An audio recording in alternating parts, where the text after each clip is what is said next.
Nosso segundo momento para pensarmos a respeito do casamento cristão. E sempre lembrando a premissa que nos dirige, como se fosse realmente uma busca, uma resposta que esperamos encontrar. E essa premissa é: e se o objetivo de Deus para o casamento, mais do que nos fazer felizes, foi nos tornar santos? Hoje nós vamos pensar a respeito de encontrando Deus no casamento. Há uma frase de Catherine Anne Porter que diz assim: o casamento é o revelador implacável, o grande holofote voltado para os lugares mais escuros da natureza humana. Nosso cônjuge é como um espelho para nós. Nós nos enxergaremos melhor no que o cônjuge pode representar nas nossas vidas. O papel de Deus como Criador é fundamental para a sua autoridade, para a sua identidade e para o seu propósito. Tanto no Antigo como no Novo Testamento, nós vemos Deus criando tudo a partir da sua palavra. E eu creio firmemente que Ele ainda está criando. Jesus disse que o seu Pai não se cansava, que Ele continuava trabalhando e Ele trabalhava também. Nós vemos a confirmação disso em Apocalipse 21, versículo 5, que nós temos a informação de que Ele é quem continua criando tudo conforme seu propósito. Esse texto de Apocalipse nos diz: estou fazendo novas todas as coisas. A palavra fazendo está no presente. Antes de entrarmos nos capítulos práticos, que eu sei que todos estarão ansiosos para adentrar, nós precisamos firmar uma teologia básica sobre o casamento. Vamos trabalhar um pouco em cima disso, então. Primeiro vamos falar a respeito do romance divino. O casamento tem tanto valor para Deus que em 2 Coríntios, em Oséias, capítulos 2, versículo 16, Deus vê o seu povo como um marido vê a sua esposa. O texto nos diz: e naquele dia, diz o Senhor, tu me chamarás meu marido, e não mais me chamarás meu Senhor. O profeta Isaías também usa a alegoria conjugal para enfatizar como Deus se alegra com o seu povo. Isaías 62, a parte B do versículo 5. E como o noivo se alegra da noiva, assim se alegrará de ti o teu Deus. Há uma relação de alegria de Deus para conosco, sendo Ele nosso provedor, nosso marido. Vivemos em um mundo onde as pessoas estão ocupadas demais para nos notar. Mas a palavra de Deus diz que Deus se deleita em nós. É tremendo nós pensarmos nisso, meus irmãos. O Senhor Jesus também utilizou a alegoria conjugal, referindo-se a si mesmo como noivo, lá em Mateus 9,15. O cristianismo tem usado a união conjugal como similaridade para muitos mistérios da fé. A união de Cristo com a Igreja é uma das analogias que revelam o mistério da ação de Deus na humanidade. Deus não criou o casamento somente para nos proporcionar um meio agradável de povoar o mundo e oferecer, claro, uma instituição agradável de social, estável, para benefício da humanidade. Essas coisas também. Mas esse não foi o propósito específico de Deus. Ele instituiu o casamento entre os humanos para sinalizar sua própria existência espiritual eterna. Há um termo teológico para pensarmos, e se aplica tremendamente ao casamento, que é o termo reconciliação.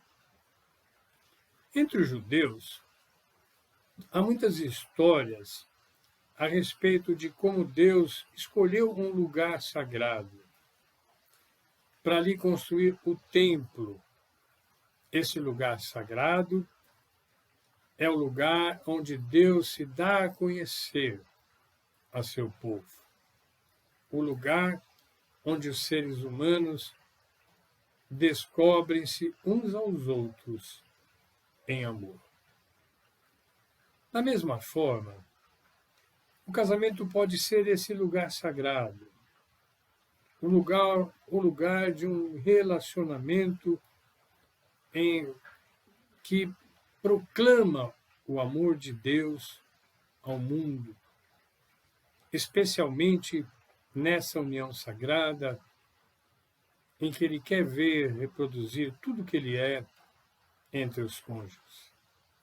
Os pais da Igreja, os cristãos primitivos, aqueles que formularam os primeiros princípios, as primeiras doutrinas da Igreja, reconheceram que a analogia da reconciliação é o maior objetivo do casamento, apontando como um sinal para a união de Cristo com a sua Igreja. Paulo explora muito bem essa visão na sua carta aos Efésios, no capítulo 5, sobretudo nos versículos 22 a 33. Mais à frente nós falaremos a respeito desses versículos importantes. Agostinho, um dos primeiros pensadores cristãos, que tem um renome até o nosso tempo, sugeriu que há 3 benefícios no casamento: a descendência, a confiança que se expressa na fidelidade e o sacramento. Destes, aponta para o terceiro, para o sacramento, como mais importante. E o porquê disso? Isso porque é possível ser ainda casado sem descendência, ou mesmo sem confiança entre os cônjuges. Mas não é possível ser casado sem a indissolubilidade, que é o que o sacramento determina. O sacramento de Deus do casamento diz: aliança que eu faço, não volto atrás, não revolvo, não destituo. Da mesma forma que existe um contínuo compromisso entre Cristo e a Igreja. A questão-chave é a seguinte: vamos abordar o casamento com uma visão centrada em Deus, que nós dissemos o criou. Ele diz logo no início: não é bom que o homem esteja só, ou do homem. E uma visão centrada no homem, manteremos o casamento enquanto o nosso conforto, nossos desejos, nossos prazeres expectativas estiverem sendo atendidos. Essa é a visão que o homem tem da sua própria satisfação. Mas numa visão centrada em Deus, preservaremos o casamento, porque isso traz glória a Deus e aponta um mundo pecador, porém um Criador reconciliador.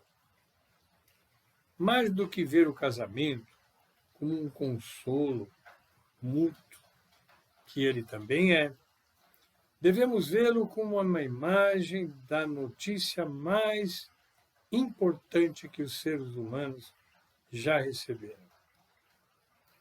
Existe um relacionamento divino entre Deus e seu povo, de tal maneira que mesmo quando este traz seu Criador, o Criador está pronto para oferecer reconciliação.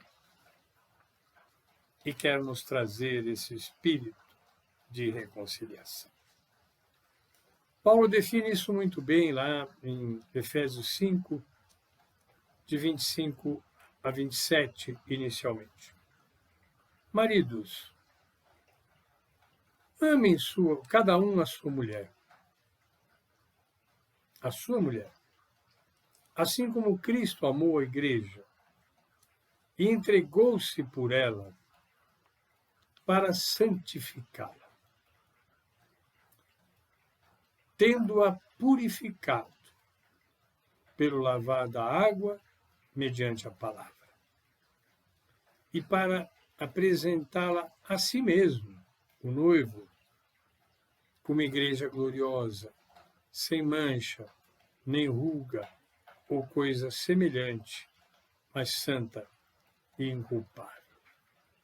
Quando nós presenciamos, quando nós vivenciamos casamentos, o noivo tem seus cuidados, é claro que ele precisa ir bem alinhadinho, tudo, mas o grande capricho está na noiva.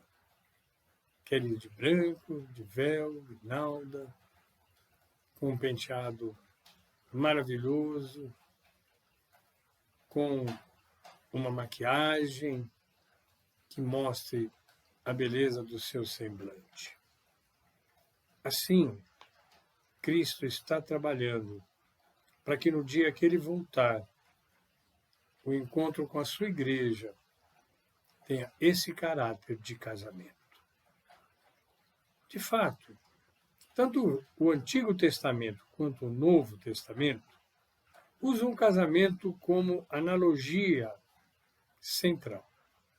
A união entre Deus e Israel, no Antigo Testamento, e a união entre Cristo e a sua igreja, no Novo Testamento. Compreender a profundidade dessas analogias é crucial para nos ajudar a determinar o próprio fundamento, no fundamento verdadeiramente cristão é baseado, é estabelecido. Se eu creio que o propósito principal do casamento é servir de modelo do amor de Deus por sua igreja, começarei e manterei esse relacionamento com uma motivação inteiramente nova, aquela que Paulo menciona na segunda carta aos Coríntios, quando diz, no capítulo 5, versículo 9, parte A, pois que muito desejamos também ser-lhe agradável. Ele está definindo a vida cristã. Viver a vida cristã é desejar ser agradável a Deus, pois ele não poupou seu próprio filho, muito pelo contrário, Cristo deu sua vida para nos santificar. Uma pergunta importante: o que faz Deus feliz? A principal resposta é: devo ter uma vida altruísta antes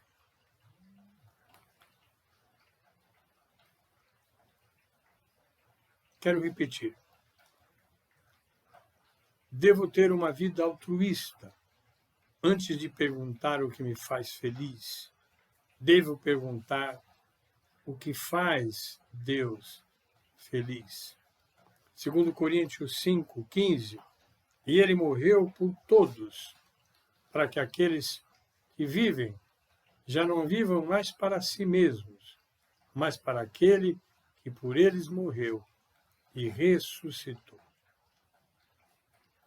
Como cristão não tem escolha. Tenho essa dívida com Jesus Cristo. E preciso viver por Ele. Preciso fazer dele a paixão que me consome e a força motriz da minha vida. Essa realidade me constrange. E me constrange a olhar para minha esposa com olhos cristãos. De modo que, de agora em diante, diz Paulo em 2 Coríntios 5:16, a ninguém mais consideremos no ponto de vista humano. Nós temos a prática de olhar simplesmente no nosso cônjuge como uma pessoa humana. Mas, na verdade, ela representa Deus em nossa vida.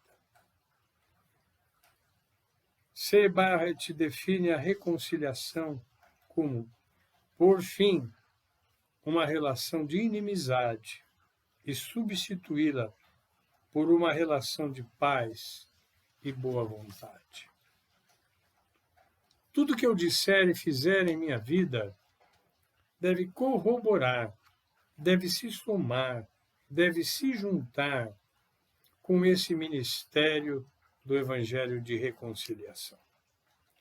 E esse compromisso começa demonstrando a reconciliação em meus relacionamentos pessoais, especialmente em meu casamento.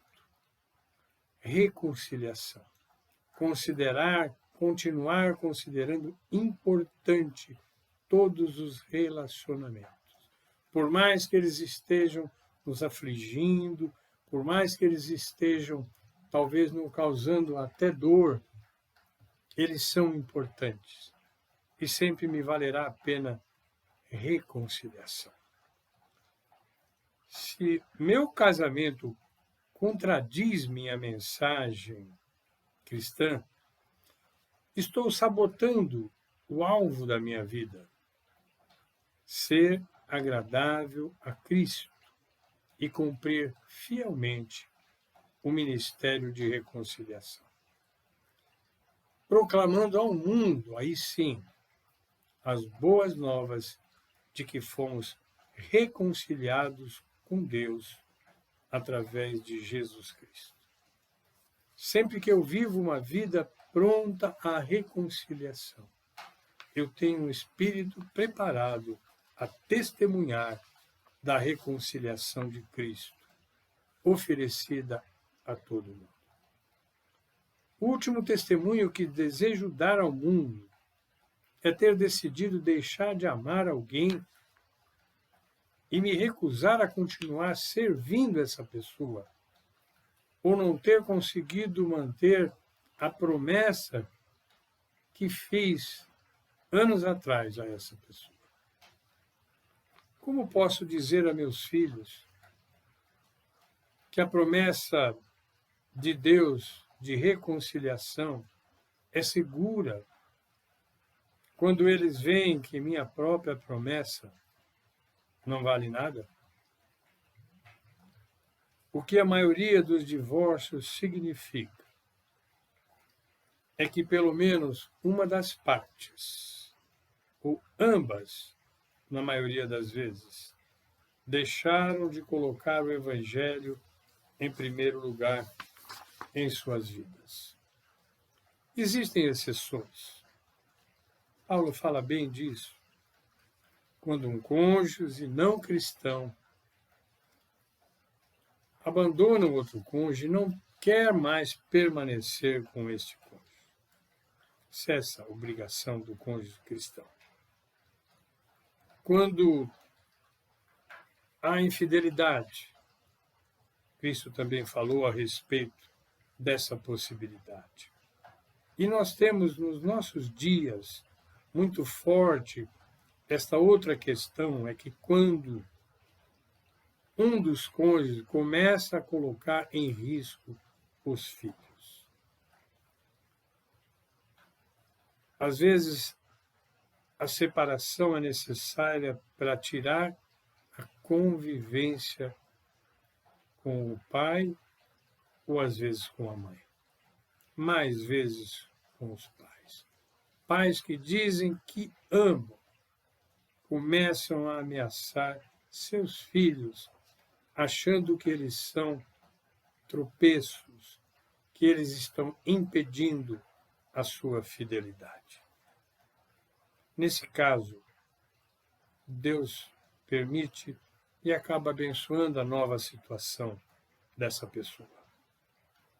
Há uma pesquisa terrível de George Barna, um cristão americano, e essa pesquisa nos diz que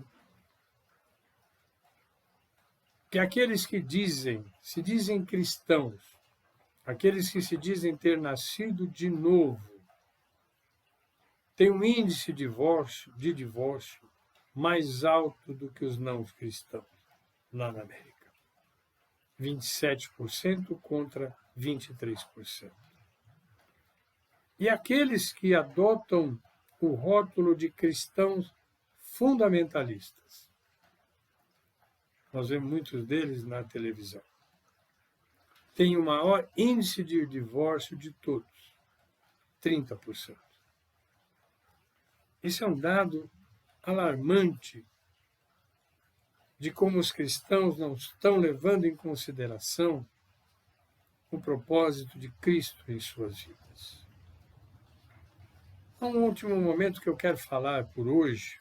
Nós vamos gradativamente introduzindo aspectos importantes para pensarmos, e vocês serão questionados. Quem participar e tiver interesse, poderá participar das questões para reflexão e discussão, que poderão, inclusive, aperfeiçoar nossa visão. Mas nós queremos falar de quando os raios nos atingem. Casamentos cristãos fortes, firmes, ainda serão atingidos por raios, tentações sexuais, problemas de comunicação, problemas financeiros, frustrações, expectativas não realizadas. Mas se o casamento é abundantemente regado com um inabalável compromisso de agradar a Deus acima de todas as coisas, as condições serão propícias para, ou não serão propícias. Elas evitarão um incêndio devastador que um raio pode ocasionar. Se estou casado apenas pela minha felicidade, e a minha felicidade se desvanece, uma pequena fagulha queimará a floresta inteira do meu relacionamento.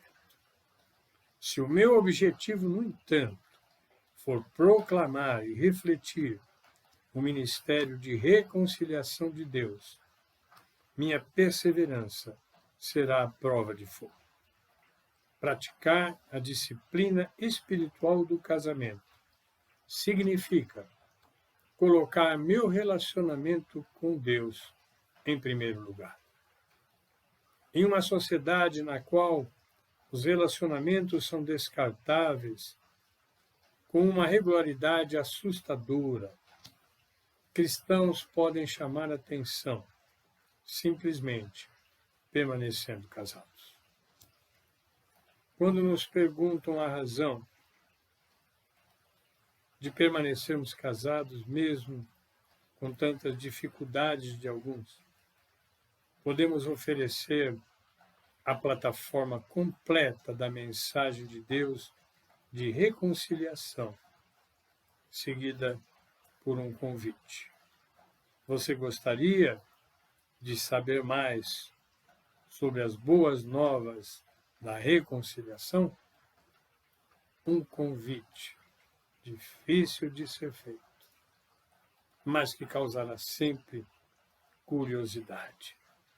Se aqueles que nos observam veem a nossa perseverança em ser cristão, o nosso convite à reconciliação será sempre um convite com facilidade de ser aceito.